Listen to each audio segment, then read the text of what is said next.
Good morning, good afternoon. My name is Karen Cole with the Grandview Group, and I'm the producer of today's webinar, and I'd like to welcome you all out today. We're excited today. In less than 30 days, the Complete Office Companion will be released, and we will begin our countdown today by introducing Doug Allen. Doug contributed 3 of the 24 chapters today. He will be sharing his expertise with us on effective presentations. Doug? Good afternoon and good morning to some of you. I'm going to jump right on in. How do I get the PowerPoint to show on the screen here? You're shifting over. There you go. Okay. I'm going to be giving you little bits and pieces from the Chapter 19 on effective presentations from the Complete Office Companion. So we're going to be going at a pretty breakneck pace for the next 15 or 20 minutes, and then I'll shut up for a little bit and let the attended ask some questions and see if we can drill down into some specific items. Okay, there's quite a bit of stuff that I cover in Chapter 19 on effective presentations, and we're just going to touch on a few of them today. I'm going to talk about the best way to open your presentation and go through each one of these bullets here. Talk a little bit about the appropriate way of using humor in presentations, how to practice for a presentation, and chat a bit about handouts to make them effective also. So telling stories. I think stories are unmatched in their ability to help people retain key points that you're trying to get a part in your presentation. And they're important to use throughout the presentation, but it's a great way to start a particular presentation. It grabs people right off the bat. Make sure that you've got a good graphic that's on the screen while you're telling your story that draws people in, helps them listen to the words of your tale. Now, not any old story will do. It's best to set up a great impossible situation and then explain how your company got out of it or how a competitor got out of the problem. It doesn't have to be your story, but it's great to have the story be about people that they know or companies or something in your industry. A great story to tell is happened with a popular person. So the example I have here is just a story about what Steve Jobs did the day he was fired from Apple.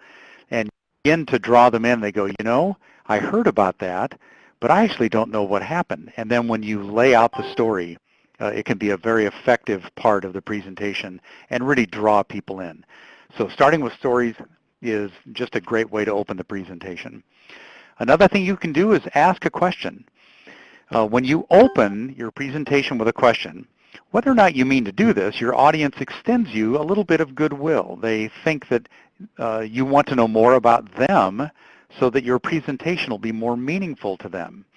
So that's one of the best reasons to ask a question to the audience.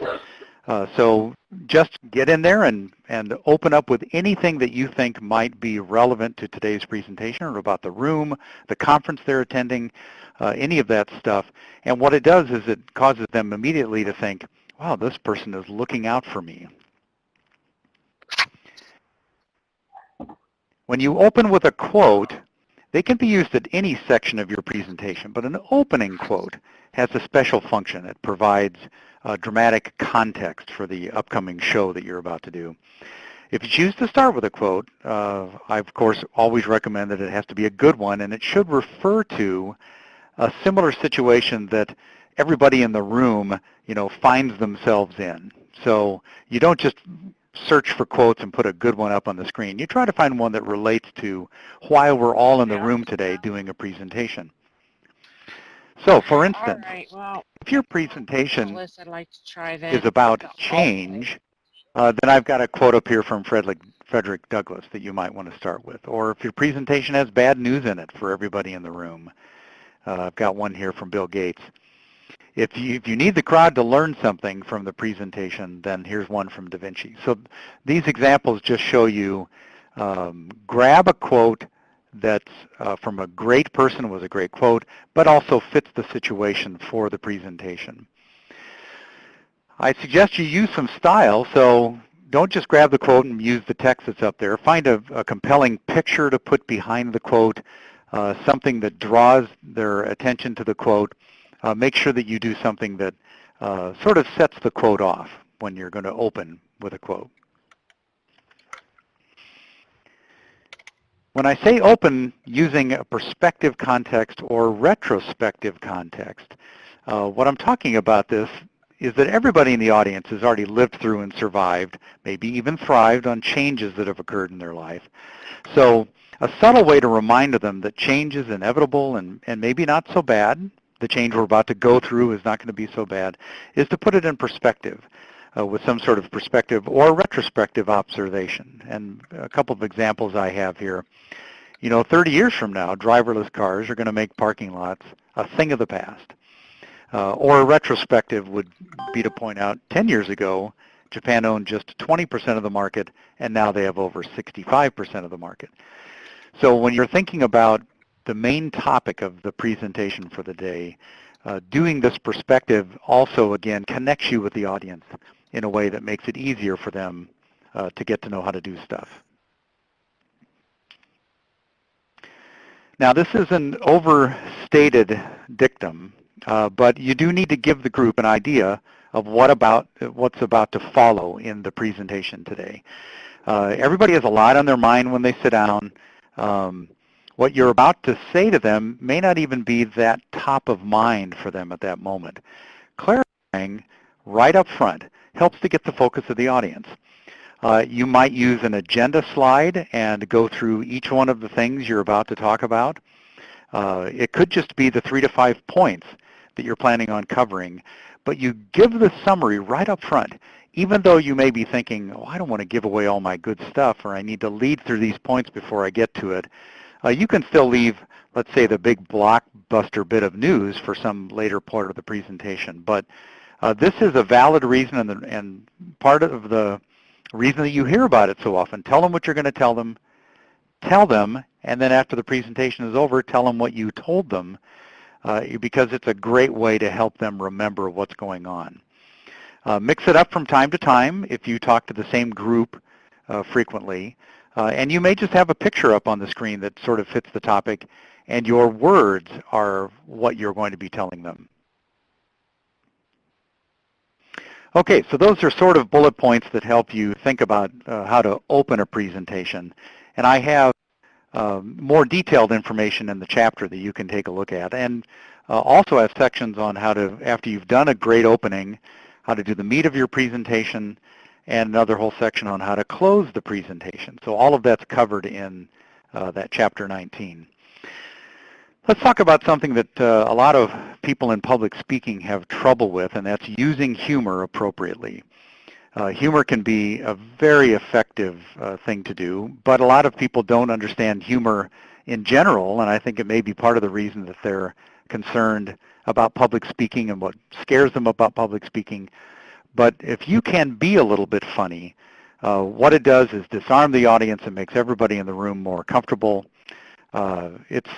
It's just a great way to communicate with people. Now, your presentation is not an opportunity for a stand-up comedy routine, but humor can be used like stories, like we talked about earlier, to make your points more memorable. It also helps to engage or re-engage the audience in case you've gone through some boring material and you can sense that you're losing them. You can sometimes jump back in with some humor and re-engage the audience. Keep them interested for a longer period of time. So let's talk about some humor things that you can do. Letterman style top 10, and it doesn't have to be 10, it could be top 15 or top 5.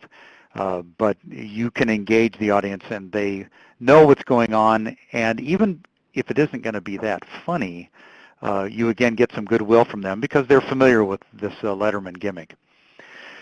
You can tell a funny story about somebody that's familiar to the people in the room, and it can be the boss, it can be somebody that's a line worker in the company, it could be a favorite salesperson that calls upon the company, a local celebrity, but telling a story, a funny story about them can be good.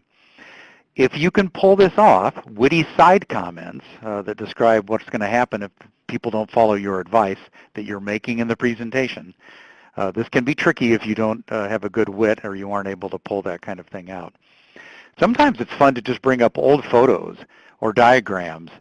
A lot of people enjoy the Throwback Thursday that Facebook does because you get to see pictures of people that you know back in high school or at previous jobs. A lot of you have people working at your company, and they've been there a long time.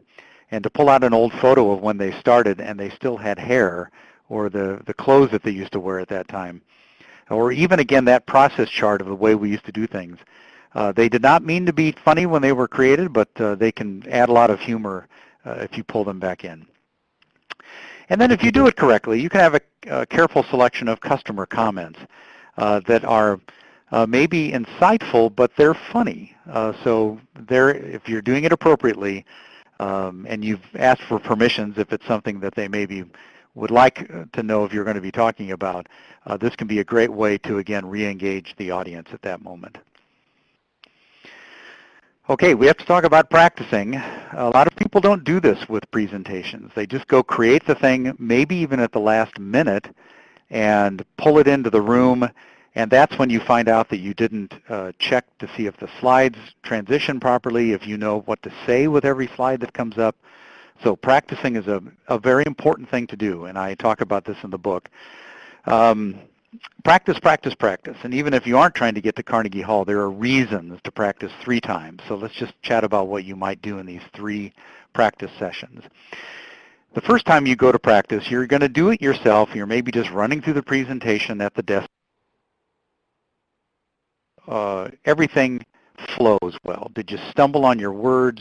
Did the transition or animation foul up in some place? Did it finally feel that the point from point 3 to point 4 didn't go very smoothly, and you maybe need to go back and rethink how to do that connection? You'll want to have a printout of each slide as you're going through it and handwrite the things that didn't go well. So this is the practice alone part of practicing. For your second practice, you're going to gather 1 or 2 trusted, thoughtful people, and they're going to join you for round 2. And the important thing here is that you encourage them to be brutally honest. This is why it has to be people that are trusted, because you can't have people that are just going to tell you what a great job you did. You have to have a good relationship with these people. Make sure that they know the goal of the presentation, and what their assignment is to make sure that this presentation that you're about to deliver to those people achieves that goal. It may be a great presentation, but you want to say, you know, here's the point I'm trying to get across, or here's what I want everybody to think about when I'm done. When it's over and you're gathering feedback, don't be defensive or justify your reasons for doing one thing or another. Just take the notes, thank them profusely for preventing you from making those same errors in front of a crowd. And the third practice, this is a real bona fide dress rehearsal. If you feel good about the presentation, you can do it alone. But just like in practice 1, you need to be in performance mode. Instead of at the desktop, you should be in the conference room, preferably the room where you're going to be speaking, and deliver it as if it were the real thing. You could have some additional friends in the room if you want, but that's not as necessary on this third practice. You sort of know what the problems were, and you're going to get through it. And as long as everything goes well, you're going to be in good shape for the presentation. Not every speech is going to require this much prep, but I strongly consider that you try this out for the important presentations that you have to do. This next slide, in a lot of the chapters that I wrote, I brought in information from industry experts, and this particular slide is from Dean Shantz. Dean is the CEO of DNA Field Branding, and he has a great blog and a great website, and this is a topic that he covered, the 3 key reasons that your presentation failed, and I'm going to be talking about Dean's information here. When you're presenting features and functions like describing the plastic that's used to make a telephone rather than the features that a phone can mean to your life, then you're doing the wrong thing. You're presenting too much information. So he says to limit your presentation to 3 key relevant value propositions that are unique to your solution and may be important to your buyer.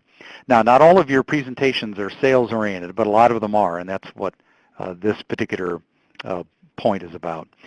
Make sure you highlight the unique value that your solution and company alone can bring to your customer, the person who's listening, and make your unique value come alive in their world using tangible, concrete, simple, visual examples. during your presentation. So that's number one, you presented too much information. Number two, you presented information from the wrong point of view. If the presentation, let's say it's all about you, how long you've been in business, how great your existing customers are, your office locations, the person listening to the presentation is saying, well, what does all that have to do with me? Instead, present it from the customer's point of view so that they can imagine how your solution is going to benefit them. Build your agenda around the customer's needs, pains, desires, and be very clear about how your solution is going to work to change their world. And you're going to ask for customer feedback whenever you notice that you've piqued their interest. What's the third thing you do that made your presentation fail? You did not explain why you're different. It's hard enough for prospects to make intelligent choices. So if they're trying to pick you over somebody else, don't make it harder. If you can't articulate and prove the difference between you and your competitor, how can you possibly expect your prospects to do that? So have a simple one-sentence message that encapsulates what you do better than anyone else, and that's got to be in the presentation. Make sure you know the 3 to 5 problems or challenges that you are positive your solution can uniquely solve. Use customer stories that highlight the before and after, and you use that as that contrast as proof of how great your solution is. So particularly those of you that are helping people create presentations in a sales situation, I hope that information is helpful to you. Effective handouts can be almost more important than your presentation because the presentation is ethereal, it goes away after you're done talking, and the handouts are what remain behind. A lot of times I recommend that you create a whole separate document. Don't just print the slides from the PowerPoint. Sit down in Word or Publisher and create a nice document that goes over all of the points, has some additional information, some prose that was the talking, and it ends up being a great supplemental piece of material that you hand over. You can offer to the speakers, and I will do this a lot of times just to capture email addresses and contacts, but you can say, I know that I've just printed the slides and that's all you have, and they're sometimes hard to read on those handouts that we've given, but any of you shoot me an email and I'll send you a full-sized PDF of each slide, and all you have to do is ask for it. So I think that's a great thing to add value to your talk, and they get handouts that are readable. Another thing is to print 4-up slides, not the usual 3. You'll notice over on the right side of the screen is the standard deal where you have these 3 slides and then lines next to it for notes. But what I found is when I print 4-up, I don't use as much paper. The slides are actually a little bit bigger when you do it that way, and there's plenty of white space left on the page for people to make notes and point to things on the slide. It's fine for handouts, and I've gotten feedback that people prefer that particular way of getting the handouts if you're going to just print slides. All of these are just options when you go to print from PowerPoint. Okay, the last slide I'm going to talk to you a little bit about here is the Steve Jobs way of presenting. A lot of people view that the presentations that he would do year after year at Apple events were just championship ways of doing a presentation. And in the book, I've got quite a bit more material about this and links to slide templates if you even liked the colors and stuff that he would use. And Jobs typically did not like presentations. And if you would walk into a meeting at Apple and you had a PowerPoint, he would not stand for it. And it wasn't just that they sold Keynote. His basic view was, if you can't, with just your words, convince me of what you're trying to say, then I don't want to sit and look at a bunch of slides. That said, he had very effective presentations using Apple's Keynote software. And the link that I have in the book is from a Forbes magazine contributor, Carmine Gallo, who took a lot of time dissecting the elements of a great Steve Jobs presentation. And I've got a link to his article, 11 Presentation Lessons that you can learn from Steve Jobs. And I've just grabbed, what have I got here, 6 of the most important ones. Make sure that you express your passion, introduce a villain, which is typically the problem, and then sell your benefit. And in Apple's case, it was always some clever piece of gear. Make sure you tell stories. I hope you've heard that a lot today. Build simple visual slides, and a lot of his things would have a single picture and maybe just 1 or 2 lines of text. I've got quite a bit of information in the chapter about the different styles of PowerPoint, and many of them are very simple. If you do a lot of presentations, you're told, don't put all of your words up on the slide and then just read those words. You put bullet points, you put 1 or 2 notes, and then the speech is actually a speech. You're actually saying things that supplement that. Prepare and practice excessively. I think if you don't practice your presentations, that is one of the biggest things you're missing out to create an effective presentation. And then have fun. Like David Letterman, Steve Jobs would have fun up on the stage. And when you're doing that, people can tell you're at ease, and when you're at ease, your audience members are at ease. So I think that's a very important thing to know. Okay, I'm going to open it up now for questions and see if anybody has anything that they're curious about relating to presentations, and we'll see if I can answer any questions for you.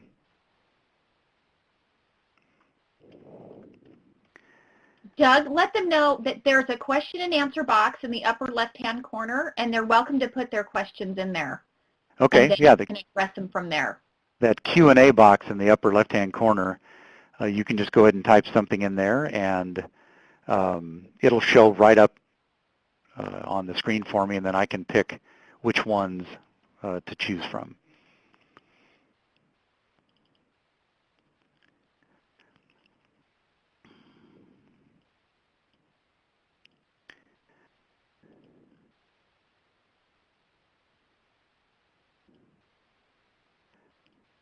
Okay, while you're thinking of that, let me give you a couple of other tips, since we have just a few minutes here left in the presentation today. A couple of things about ending your presentation. So let's say you've done a great opening and things have gone well, and you did a nice job in the body, and it's time to end the presentation. A lot of times people are confused with what to do at this moment, so let me just give you a couple of tips on how to end the presentation. I mentioned this earlier. Make sure that you tell them what you told them. Theoretically, you've got no more than 3 to 5 points that you're making in the presentation. 3 is better than 5, because that's all that they're going to remember anyway. So you need to do that. Tell them what you told them. Have a summary slide. Go over those 3 to 5 points one more time before you open it up for questions. That's very important. Tell the group that you'll stick around for a little while. A lot of times people have additional information they'd like to get from you. They have got clarifying questions, and they're just kind of unwilling to ask them in front of everybody. So it's a great disarming topic trick to just tell them, I'm going to stick around for a little while. If you have any questions, come on up to the podium and ask me. And then one of the best things you can do at the end of a presentation is to gather feedback. Make sure that if you've got a form that you've asked people to fill out describing how it went, this is the time to encourage them to fill it out. This is when they're thinking, and when you can get valuable information to make the speech go better the next time. You tell them, please fill out their form. Getting feedback from the participants is key, and you can tell them that. I would like your help. Please let me know what I can do to make this better the next time. They're going to be a lot. They're going to be a lot more open with you about everything if you encourage them to tell you, how do you think I did? A couple of other tips about delivering your presentation. Not all speeches are succeeding or failing based upon the PowerPoint slides. Make sure that you dress for the brand. How you look affects your message. You don't have to wear a nice dress or a suit for every presentation, but you should be the best dressed person in the room. That's probably the tip I'd want to leave with you. Even if it's a casual day at work and the presentation fits a casual style, you still want to be in the classiest casual outfit. The unstated message that you want to say to the audience is, hey, what I have to tell you is important, and I want to make sure that you know that I take it seriously. And all of that is unstated, but they get the message if you've dressed appropriately for the speech. So make sure that you think about that when you're doing a presentation. Beyond the message, public speaking makes a lot of people nervous. If you're uncomfortable in front of a crowd, it's an unfortunate truism that they're going to be uncomfortable watching you squirm up there. So it's a terrible thing if your message is lost in a poor performance just because you were scared. So that's where I think that practicing allows you to deliver your message like a pro. You need to get that confidence, and that will show when you're doing your presentation if you do all of that practicing. Make sure that your topic, you've got some passion for it, you're confident, you're going to use eye contact with your listeners, you're going to use gestures sparingly, and you're not going to wander around a lot, but movement and gestures show that you're being comfortable. Use them to stress important points, to show your conviction for certain points. And you need to respect the content that you're delivering. It deserves your best self. You put a lot of trouble into the presentation, so make sure that it's something that you really believe in and you feel strongly about. All of that's going to go a long way toward keeping you from being nervous when you're doing a presentation. Give a chance for questions if anybody has any again.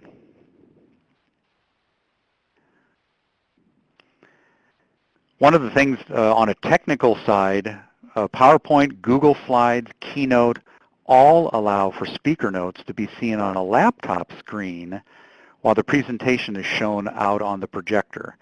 And I don't have time to show you how to do that in this presentation, but know that that's available, and that is a real godsend for a lot of people who can't memorize everything. Oh, they just want a little supplemental set of bullet points so that when they're speaking, they can be guided through and reminded of what the important things to say are. So make sure you understand how to do that speaker notes or the presentation mode where you're using the two screens effectively. What's on the laptop, it'll show you the next PowerPoint slide that's coming up, and it'll show your notes for the current slide that's being shown. Maybe time of day, how long the presentation has been going. All of that's available from those presentation tools, and you should take advantage of that. If you're still somebody who gets nervous, I have a link in the chapter to Amy Cuddy, C-U-D-D-Y. Amy Cuddy has a great TED Talk. If you don't know what TED Talks are, then just go out to Google and type in there Amy Cuddy TED Talk. And you should watch her little talk on body language and how it shapes who you are. And she gives you some effective things from science that can actually make you more comfortable when you're up in front of a group talking.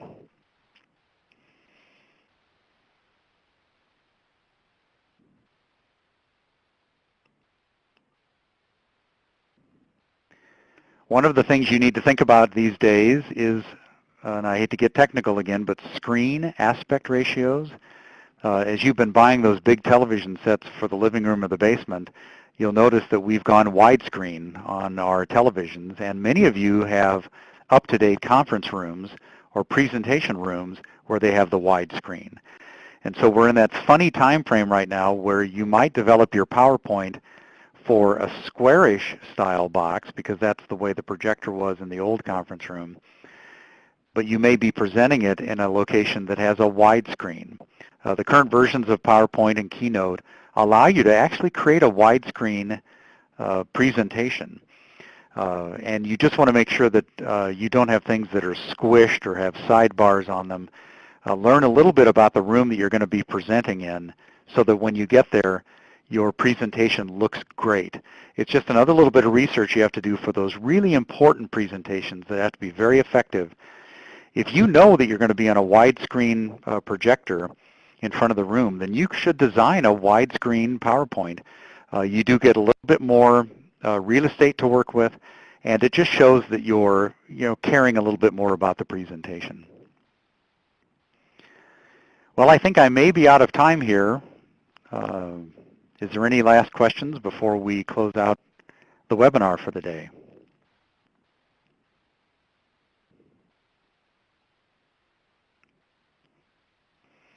Okay, well, I appreciate everybody attending today's webinar, and I encourage you to consider getting the Complete Office Companion. We're all pretty proud of the work that we put into it, and we think that there's a lot of great information in there for you. Thanks, everyone, for your time.